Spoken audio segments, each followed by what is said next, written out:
All right. So I'm going to begin with asking you to state your name and to spell your name and whatever title you want to affiliate with it. And the years you were active with the movement and what school you represented. Okay, Okay. ready? Ready? All right, my name is, Wait, let me make sure my video is ready. I'm good. okay, I'm good. my name is Wilma Long Blanding, and Spell that for us. it's Wilma Blanding, B as in boy, Landing. And what years were you active with the Atlanta Student Movement? From 1960 through 1962. And what college were you affiliated to begin with? I was a member of, or I attended. I attended Clark College and Atlanta University. And tell me, how was Clark College students involved in the movement? Clark College students actually led the movement because the president then was Dr. James P. Brawley, and the president of the AU was Dr. Rufus Clement. And they were the only two presidents that sanctioned student involvement. So they had meetings with us and told us we could participate and made arrangements for us to make up classes that we missed. And so we were highly involved thanks to their leadership. Very good. I'm going to name a couple of places and tell me what was the association or the importance of these sites in the Okay. movement themselves. Let's begin with Pascal's.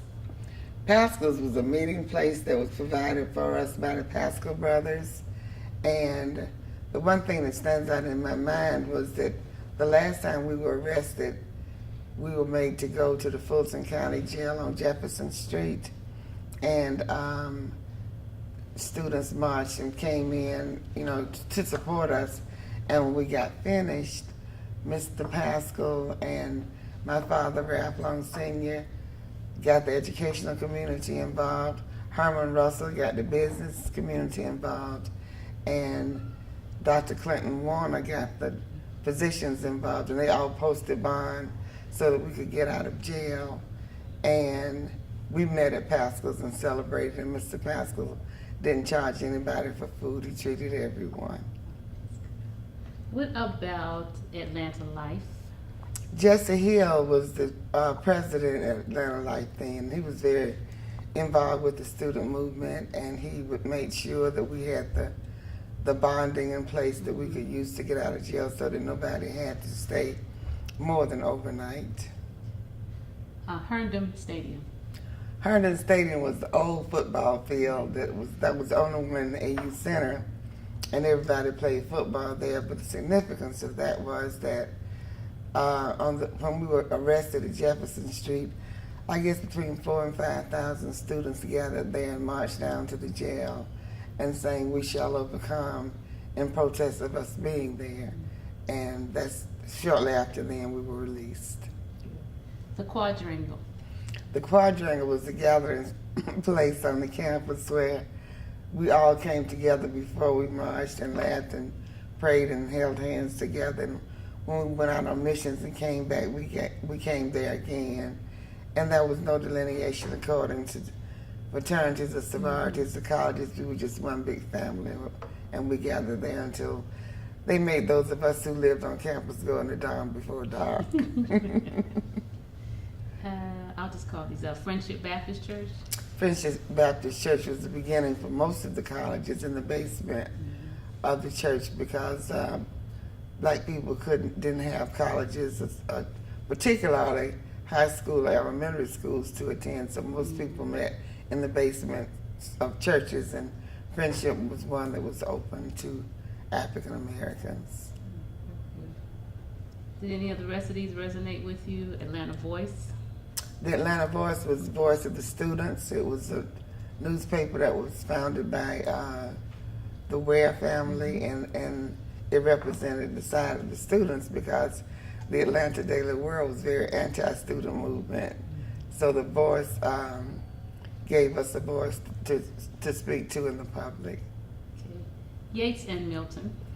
That was the gathering place on the AU Center on the Clark side.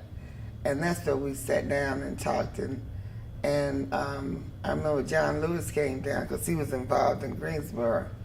And that's where we decided we would start the student movement. It wasn't like any one person started it. It was just a feeling that we had to do something here because we were tired of going to try on clothes in the basement at Richards and not being allowed to have anything to eat. So we just decided, let's do it. And we did. Now, you come from a long line of Atlantans. I do. What was Atlanta like prior to and during the early stages of the Atlanta student movement? Atlanta was a very divided city. In fact, most African American people lived in Pittsburgh area or in East Atlanta near David T. Howard School. And eventually we were allowed to migrate across Ashby Street, which is now Lowry Boulevard. And I ended up going to college early because I went to Turner. My dad was the principal, and it was rumored that schools were going to be closed because they didn't want to integrate or desegregate.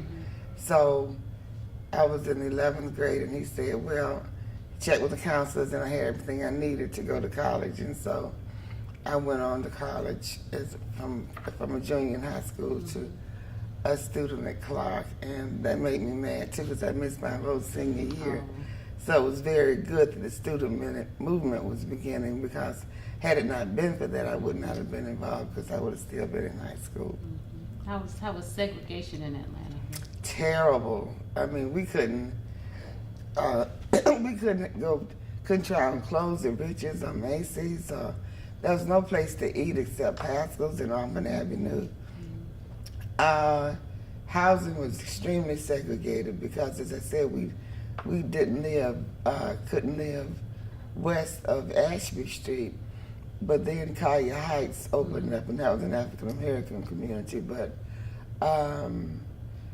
the schools were very segregated. We went to Catholic schools because, the schools. It was true that the schools are very separate and unequal, and our parents wanted us to have a quality education, but you couldn't go to Buckhead, you couldn't go anywhere. The hotels were segregated. If you stayed in a hotel, it had to be one that was designated for blacks, and I was in the band at Clark, and we always had to stay on. Our parents, the cafeteria made us chicken lunches, chicken bags, because we couldn't eat in the place, and we couldn't stay in hotels, so we always had to go to places where we had to stay in dormitories on other campuses, and it was just terrible. Another thing that resonates in my mind is when they started to celebrate the King holiday, and Christine King I was principal at John Hope then, which is where my daddy was, and I followed him. But they used to have teach-ins, and she would invite students and principals and teachers to come in to learn about the movement. And having been through all of that, it was not new to me, but new to so many people. And Secretary Bennett asked us to pull together a group of students, and he interviewed them. And there was one beautiful little African American boy, and he asked him what did it mean, what did Dr. King mean to him. He said that people should be judged by the content of their character and not the color of their skin. And he was about 9 years old then, and I never thought about that, but that got me through a lot because I had to resolve some of my anger about the sit-ins because they spat upon us and hit us in the stomach and called us all kinds of names. And when I integrated as a teacher, integrated Atlanta Public Schools because there were no black teachers in white schools like North Atlanta, Morningside. We were all in Southwest Atlanta, someplace on the South Side. And so I had to temper my anger because every time I looked at them, I thought about the people that treated me so rudely just because I was black. So I had to remember that you're supposed to be the principal of everybody, not just black people. And so I went to first black to go to Inman Elementary School, and there, as a teacher, some of them didn't want us to use their bathrooms. So the principal was a very open-minded lady, so she allowed the two of us to use hers. But that hadn't been that long ago. So, Atlanta was, they say too busy, the city too busy to hate, but actually maybe that was true for some segments, but it's certainly not for all of us. And I think another difference that people don't realize happened in Atlanta was students. I think that movement made the city of Atlanta what it is because most people think that Atlanta's openness began with Maynard, who was the first black mayor, and with Andy and that bunch. But actually, the groundwork for them was laid by students because we took the risk. And, you know, kids who didn't have money, black people in Atlanta came together and decided they would pay the bonds to get these kids out of jail because their parents couldn't pay it. So there was a lot of community support. And another thing I remember was Ivan Allen and the police chief met with my dad because he was the principal to see how they could just kind of keep us in line and not have any racial outbursts, and we didn't. And so me and Allen decided he would give instructions to the police to not treat us with brutality. So that's why you don't see a whole lot of fighting and fire hoses and stuff because they agreed they wouldn't treat us like that. They would just let us sit in, take us to jail and bond us and let us out. Interesting. So when did you know this was a point of no return for you when you got involved in the movement? When I went, see, this might sound crazy to you, but we came from a very sheltered family, so we were very family oriented, and they didn't take us places where they knew we weren't welcome. So one of the places the first place I went was Woolworth. You know, you read about Woolworth and see about Woolworth, and we went to the lunch counter. We knew what we were going into. But just for somebody to call you names and all those things and spit on you because you're black sitting down at the lunch counter I read about it, but to be treated like that was unreal. And that's when I said, oh, no. You know, I'm going to stay with this to the end. And I was have a BSHE, so I took and have a minor in physics and chemistry. So I was beginning to worry a little bit because I had labs, but they worked with us and let us come to those labs at night, and people took notes for us. But I was determined, even if I had to drop out, you're not going to win this battle. We're going to win, and we did. Excellent. Is there anything you'd like to add?